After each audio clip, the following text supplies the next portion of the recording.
Oh my god, I'm so excited. This is the new Riot game. I fucking love fighting games, guys. In 2012, I was good enough to compete at EVO. I was playing and like practicing against a lot of the top fighting game players like Marn, Claky D, Nick Wu. And I asked Riot, can I play at EVO? I'll forfeit all my prize pool money. I just want to compete. That's all. Like, I love competition. I just want to compete. It was in Street Fighter 4, also Street Fighter 4. And Riot told me, as long as you are in LCS, you cannot compete in any other video game or gaming tournaments. If there's a prize pool involved, you absolutely cannot compete. And so I was barred from competing in any of these fighting games when I was actually really fucking good. I was extremely good. I don't think I would have made like, you know, any ridiculous headlines. I think I would have made like top 128 or maybe like 256 or some shit. Like, I think I was good. I think I was definitely really good. And it sucks because I haven't played fighting games for a while, like maybe like 5-6 years. And I would love for Riot to come out with a fighting game that's good. Hey everyone, I'm Tom, executive producer at Project L. And I'm Tony, Project L's technical lead. Wait, are these guys, they're related, right? Yeah. Executive Tom producer Cannon. at Project L. And I'm Tony, Project L's technical lead. I was like, Last time we talked, I let you in on the secret that we're building a fighting game here at Riot. We showed you a brief glimpse of gameplay and said we'd be going dark for a while, but we'd share more when we're ready. Well, a lot's changed since then. We've made some great progress, and while the game is still too far out to commit to a release date, it's been a bit since you heard from us, so I want to bring you up to speed on what we've been working on. From the beginning, we knew that we wanted to make a 2D fighter set in the universe of Runeterra, but the 2D fighting space is pretty broad. Even from that starting point, there were a ton of different directions we could take the game. After lots of exploration, we're excited to say that we've landed on a direction that we're pretty pumped about. In this quick update, we'll walk you through our high-level approach when it comes to core gameplay, character design, and netcode. But first, allow me to reintroduce Project L.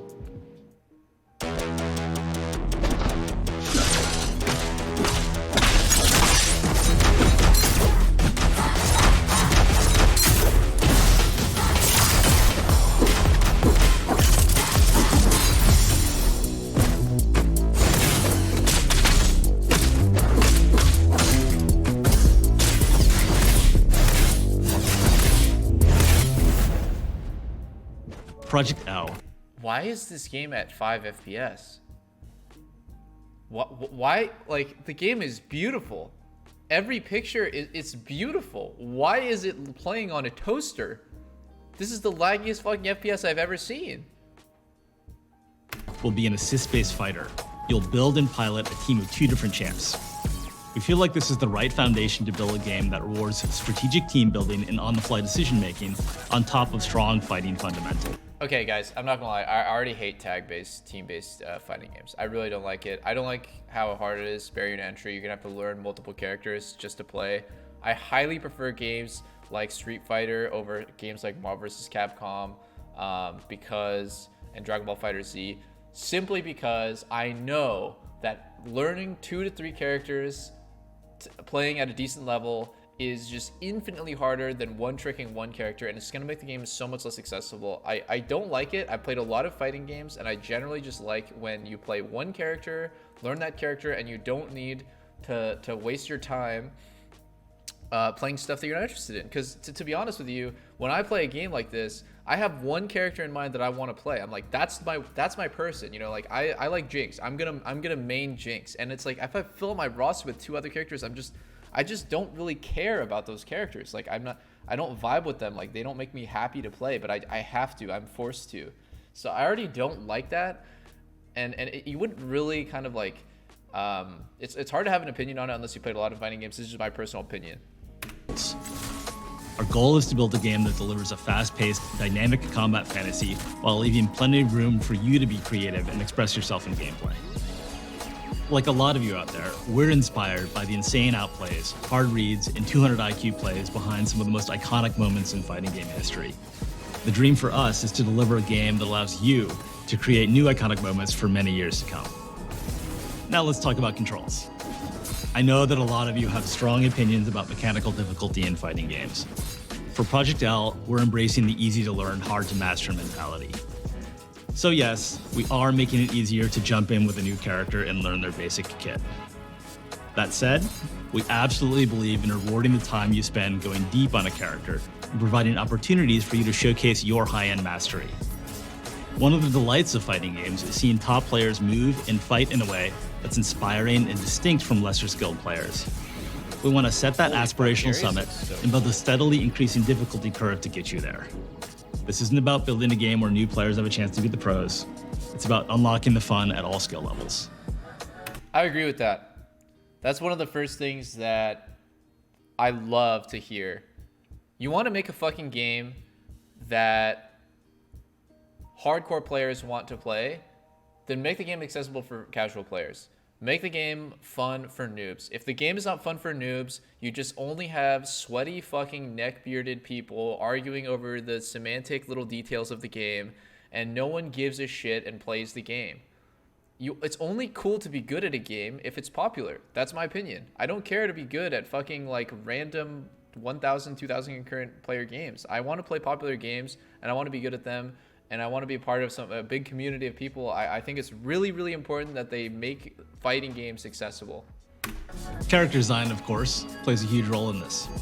For characters, our goal is to deliver on the iconic moves that League champions are known for, but adapted to work in a fighting game. We want our champs to have powerful, flexible kits that give you the freedom to play your character your way. Oh my god, that art is so nice. As an example, I'm thrilled to introduce you to Echo, re-envisioned for Project L. Echo is a punk genius. He's a brilliant inventor who, through time manipulation, can rewind his own mistakes and stay one step ahead of his opponent. The centerpiece of Echo's kit is his Chrono Strike. It's a forward-moving slash that's a pretty good poke and a combo ender. When Echo slashes with Chrono Strike, he generates an after image that he can rewind back to any time in the next few seconds of the match. You can use the rewind to double down on your first slash or make a different choice and branch into a high committal launcher. Echo works just fine as a mid-range zoner, but he really comes online when you take full advantage of the rewind ability. That is a crazy mix-up. Like, that's actually He can vary the timing of the rewind to mix up his opponent, recover for assist attacks made by his teammates.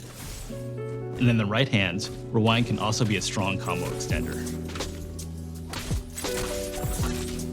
That is so cool. That is so cool.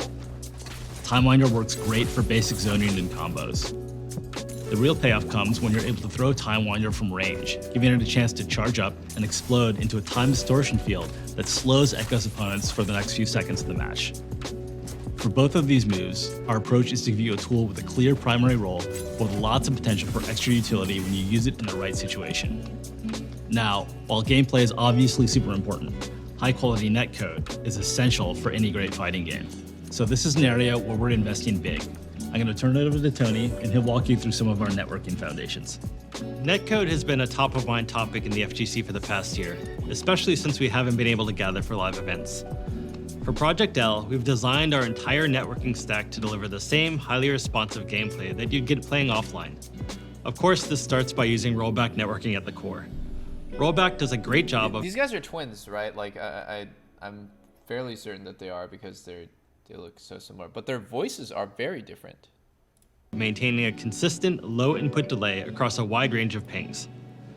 We've also developed a new networking model that enhances the benefits of rollback with core technology developed by other games at Riot. We'll route network traffic between players through Riot Direct, our internal network already being used to minimize latency in League of Legends and Valorant. We're also actively managing a player's connection to their opponent to ensure a consistent, fair play experience. If their connection is laggy or drops packets, their experience will suffer, but yours won't. And if someone rage quits in the middle of a match, our netcode will determine who should win and who should be penalized. We're taking netplay very seriously for Project L. It's the primary way that we playtest the game internally, and we're working every day to make sure it's in top shape for the eventual release. We hope you enjoyed this sneak peek at Project L. Before we go, I want to remind you that our game is still in R&D. We're happy with how core combat is shaping up, but there's still a ton of work to do. Thanks so much for your patience while we take our time to make sure that we get this right. So that's all for now. Last time we spoke, Project L went dark afterwards, but this time we'll do our best to keep in touch when we have major news to share. Thanks a lot. Thank you. That was a cool video, and I am so excited to play this game, man. I am so excited. Valorant, and then this is just I don't really why. We're gonna pretend we didn't see that, boys.